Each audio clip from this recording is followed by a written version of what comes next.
मसीह में मेरे प्यारे भाई और बहनों, मैं आपसे गुजारिश करता हूँ, अगर आपने इस वीडियो का पहला भाग नहीं देखा तो पहले वो देख लीजिए।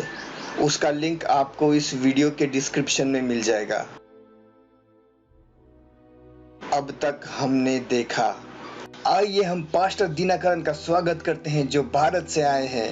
Pastor, God bless you, my friend. I am 20 साल की उम्र में मैं अपनी जिंदगी से परेशान हो गया था और मैं अपनी जिंदगी खत्म करना चाहता था।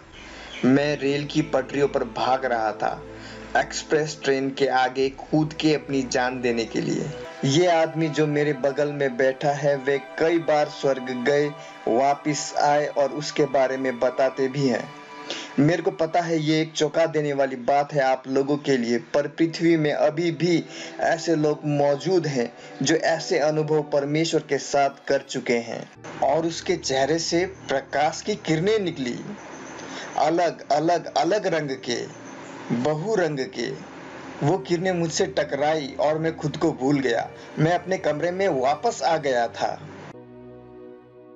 और फिर उस दिन से पवित्र आत्मा की आशीष से मेरे जीवन में काम करने लगी। तो वो पहली बार था जब मैं परमेश्वर पिता से मिला। डीजीएस दिनाकरण की गवाही भाग 2।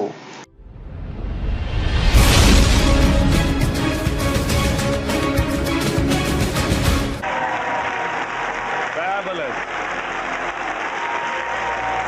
हम एक कमाल के परमेश्वर की सेवा करते हैं।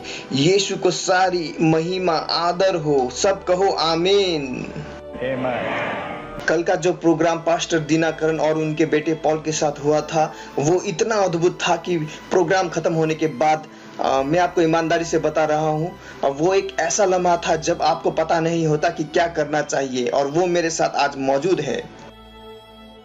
और पास्टर दिनाकरण, मैं परमेश्वर को आपके लिए धन्यवाद करता हूँ।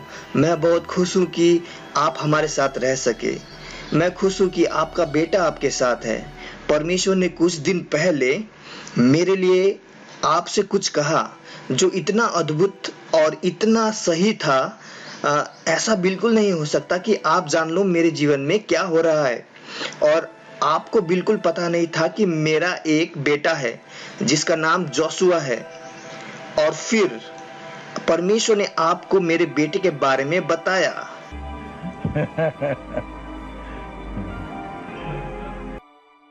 आपने पहले स्वर्ग यात्रा के बारे में बताया।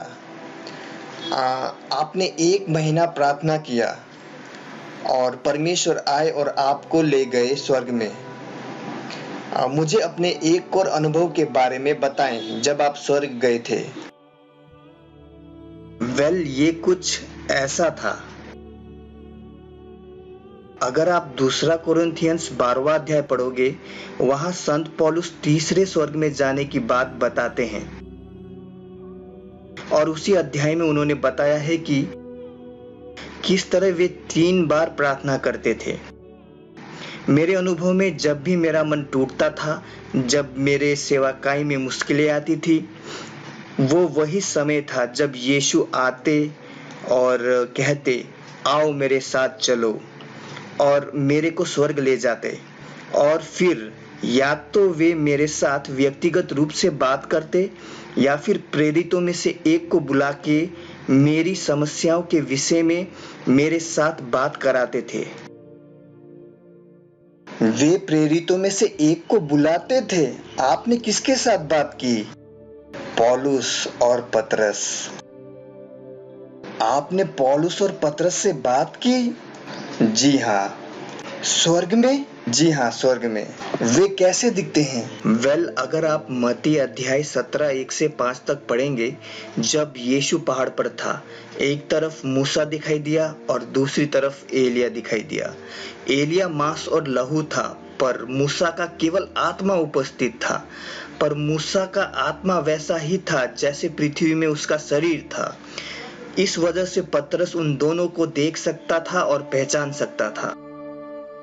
तो उनकी मृत्यु के बाद भी उनकी आत्मा वैसे ही बनी रही, यानी जैसी उनकी छवि पृथ्वी में थी, उनकी आत्मा भी वैसे ही बनी रही। उनकी जो शारीरिक काया थी वो बिल्कुल ऐसी थी मानो जैसे वो पृथ्वी में दिखते थे। पौलुस छोटे कद का आदमी है, छोटे कद का, जी हाँ, और बहुत पतला और बिल्कुल हड्डी है। मेरा मतलब उसने अपना पूरा जीवन यीशु को दे दिया। एक बात जो पौलुस के बारे में बहुत खास है कि जब वो स्वर्ग आया, प्रभु यीशु को याद आया कि उसको कितनी बार पीटा गया, पथराव किया गया। एक बार तो लगभग पथराव से मर ही गया था। तो यीशु ने कहा, केवल पौलुस के लिए उसके घाव के निशान जो उसको शरीर में मिले थे, उसकी आत्मा में रहने देता हूँ।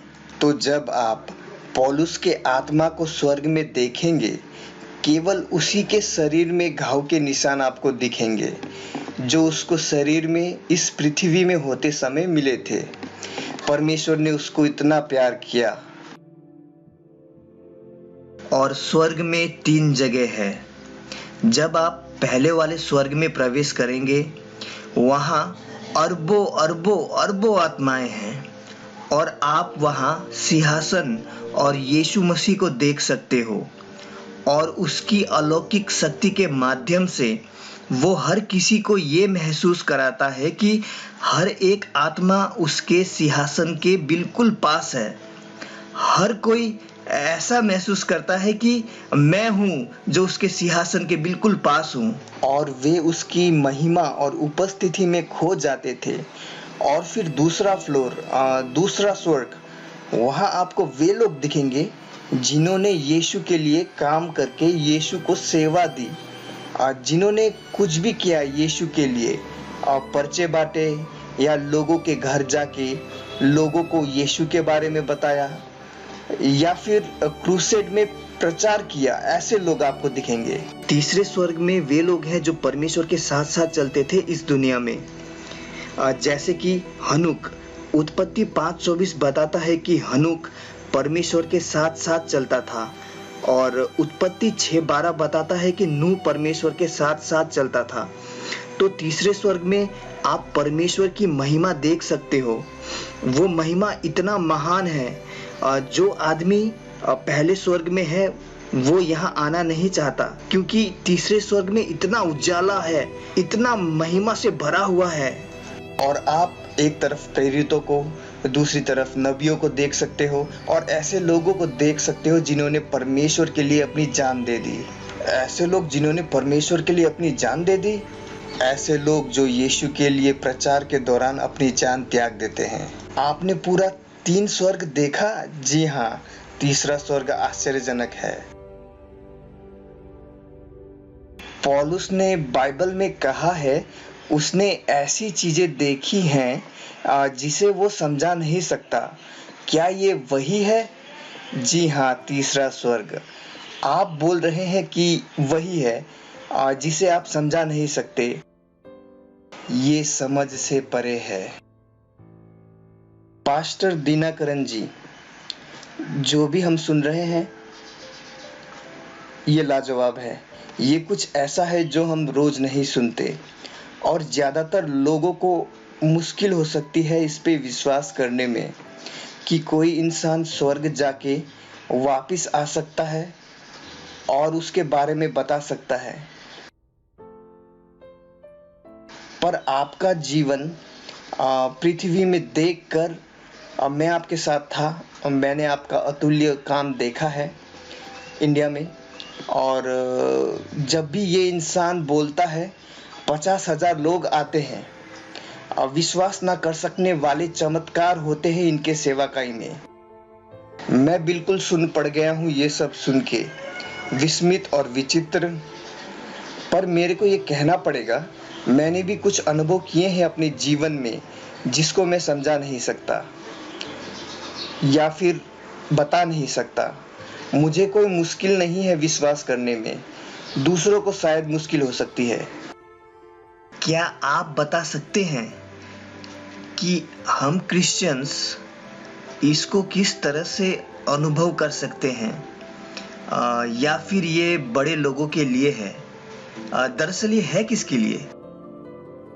बाइबल बताती है रोमियो 2:11 और प्रेरितों के काम 10:34 में कि परमेश्वर में कोई पक्षपात नहीं है। और यिर्मयाह 29:13 में लिखा है कि तुम मुझे ढूंढोगे और पाओगे भी, क्योंकि तुम अपने संपूर्ण मन से मेरे पास आओगे। तो मैं सोचता हूँ ये सबके लिए है। लेकिन जैसा मैंने कहा, जब आपका हिम्मत टूट जाता है, मन टूट जाता है, परमेश्वर आता है और आपको स्वर्ग ले जाता है, आपको सांत्वना देने के लिए। जब आप करुणा के साथ आगे बढ़ते हैं, तब आप किसी की मदद करने के लिए सच में बेताब रहते हैं। आप प्रार्थना करते हैं, फिर आप महसूस करते हैं कि यदि मैं परमेश्वर से सीधे बात कर सकता, आमने सामने, फिर वो आपको ऊपर उठाता है। ये एक सच्ची घटना है। मैं बेंगलोर में था। एक दिन मैं चर्च गया सेवा के लिए, और सेवा के तुरंत बाद पास्टर ने कहा, मेरा भाई मरने पर है, क्या आप उसके लिए प्रार्थना करोगे? मैं गया और उसको देखा। उसकी जो हालत है बहुत बुरी थी। उसके नाखून जो हैं वो बिल्कुल नीले पड़ गए थे और उसकी आंखें नीली पड़ गई थी और वो मरने वाला था। और मेरे को पता नहीं था कि क्या करूं। जब मैंने उसकी पत्नी को देखा और 2 छोटे बच्चों को देखा, जब मैंने उन बच्चों को देखा, मेरा दिल टूट गया और मैं घुटनों पर गया और पुकारा, और पवित्र आत्मा आया और यीशु आया। उसने पूछा, तुम क्या करना चाह रहे हो? मैंने कहा, प्रभु इसकी जिंदगी लौटा दो। उसने कुछ नहीं कहा और गायब हो गया। मेरा मन अंदर से बिल्कुल टूट गया। और फिर पवित्र आत्मा ने कहा, आओ हम चलते हैं। फिर पवित्र आत्मा ने मेरे को ऊपर उठाया और मैं स्वर्ग में था। मैंने देखा कि यीशु सिंहासन की तरफ लौट रहा है। मैं उसके पीछे भागा और वो सिंहासन में बैठा और मुस्कुराया और मेरे को वही सवाल पूछा, तुम क्या चाहते हो? मैंने कहा, मैं इस इंसान का जीवन चाहता हूँ। फिर यीशु मुस्कुराया और मेरे को कहा, जो भी गलत है वो उस आदमी के पत्नी के साथ है। और उसने कहा, क्या तुम उसको बताओगे कि अपने आप को ठीक करे? मैंने कहा, जरूर प्रभु। फिर उसने कहा, उसकी पूरी आवाज बदल गई और उसने कहा, वापस जाओ, वो जिएगा। उसकी आवाज स्वर्ग में गूंजने लगी। फिर मैंने अपने आप को उसी कमरे में पाया। मैंने अपनी घड़ी देखी। मैं 1 घंटा 15 मिनट के लिए ऊपर गया था। फिर मैंने उस खाट की तरफ देखा जिस पे वो आदमी लेटा था जो मरने वाला था। वो उठ खड़ा हुआ, फिर बैठा और कहा, मेरे को कुछ खाने के लिए दो, मुझे भूख लगी है। मसीह में मेरे प्यारे भाई और बहनों, ये गवाही बहुत लंबी है, इसलिए इसको मैं भागों में बांट के अपलोड कर रहा हूँ। इस वीडियो का तीसरा भाग जल्द आने वाला है। कृपया करके लाइक, शेयर और सब्सक्राइब जरूर कीजिएगा। यीशु मसीह आपके पूरे परिवार को आशीष दे। जय मसीह की।